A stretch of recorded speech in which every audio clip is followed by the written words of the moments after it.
Hi, അസ്സലാമു അലൈക്കും. എല്ലാവർക്കും എൻ്റെ പുതിയ വീട്ടിലേക്ക് സ്വാഗതം.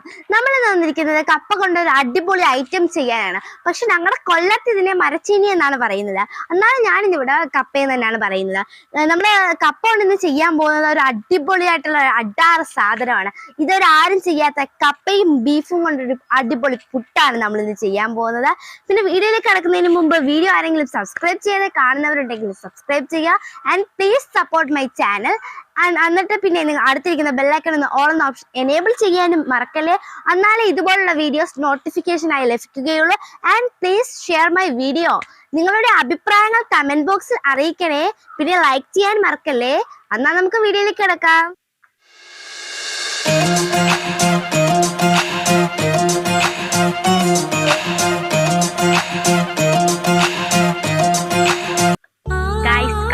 ചെറുതായിട്ടൊന്ന് പണി പാളിയിട്ടുണ്ട്. നമ്മുടെ ചില്ലിന്ന് വിട്ട് വരാൻ ഇച്ചിരി പാടാണ്. എന്നാലും കുഴപ്പമില്ല, നല്ല റെഡി ആയിട്ട് വന്നിട്ടുണ്ട്. നമുക്കിനി ടേസ്റ്റ് ചെയ്യാം.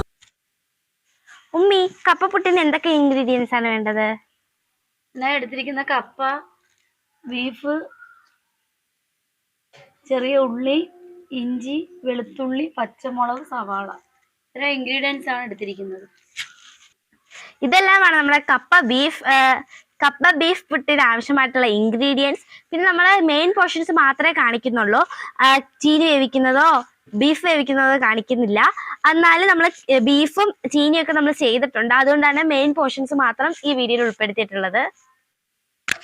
കപ്പപ്പുട്ട് ഉണ്ടാക്കുന്നതിന് വേണ്ടി നമ്മൾ ഇനി ചെയ്യേണ്ടതെന്ന് വെച്ചാൽ അടുപ്പ് കത്തിച്ച് അതിലേക്ക് നമുക്ക് പുട്ടൂറ്റി വെച്ചു കൊടുക്കാം.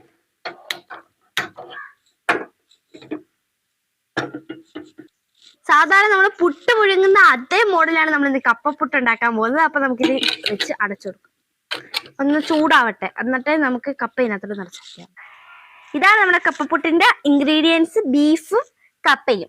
ഇത് വെച്ചാണ് നമ്മൾ ചെയ്യുന്നത്. നമ്മൾ കപ്പ പൊടിച്ചിട്ട് നമ്മൾ മാവാക്കിയിട്ട് പുട്ടുണ്ടാക്കി നമ്മൾ കഴിച്ചിട്ടുണ്ട്. ഇത് നമ്മൾ വേവിച്ചെന്ന് മാത്രമേ ഉള്ളൂ. നമ്മൾ സാധാ പുട്ട് പോലെയാണ് നമ്മൾ ഉണ്ടാക്കാൻ പോകുന്നത്. അപ്പൊ നമുക്ക് ചെയ്തു നോക്കാം. വെള്ളം നന്നായി തിളച്ചു വന്നിട്ടുണ്ട്. നമുക്ക് ഈ പുട്ടിന്റെ സാധനങ്ങളെല്ലാം നമുക്ക് അതിൽ നിറച്ചു കൊടുക്കാം.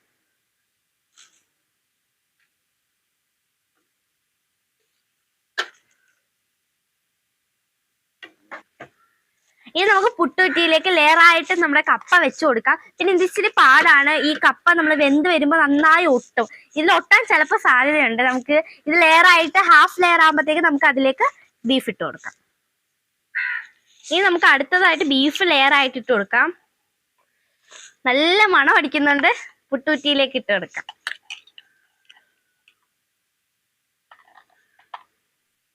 ഇനി നമുക്ക് നമ്മളിപ്പോ ബീഫ് വെച്ചിട്ടുണ്ട്. അതിന്റെ മേളിലോട്ട് നമുക്ക് കുറച്ച് കപ്പയും കൂടി വെച്ചു കൊടുക്കാം. അതൊന്ന് ഫില്ല് ചെയ്ത് അടച്ച് വെക്കാൻ വേണ്ടി ആവശ്യത്തിന് കപ്പ ഇട്ട് കൊടുക്കാം.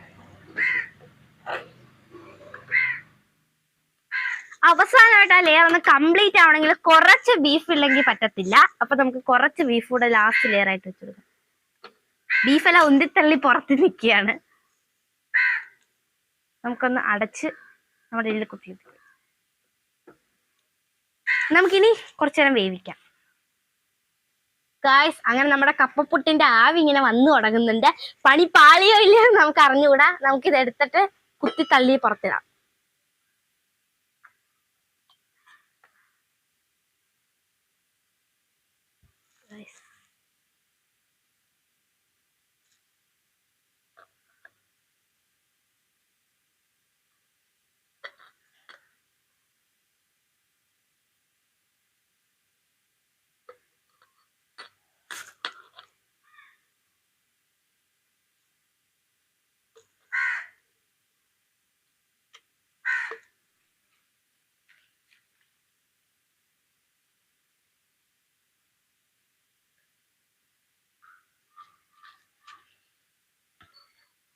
കപ്പപ്പുട്ട് അങ്ങനെ റെഡി ആയിട്ടുണ്ട്. നമുക്കിനി ഇതൊന്ന് ടേസ്റ്റ് ചെയ്യുന്ന ചടങ്ങിലേക്ക് കിടക്കാം.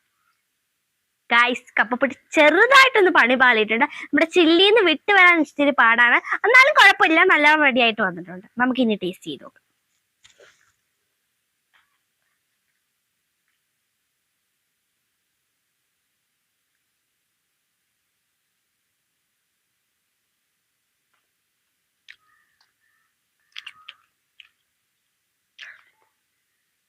കലക്കി അടാറ് സാധനം.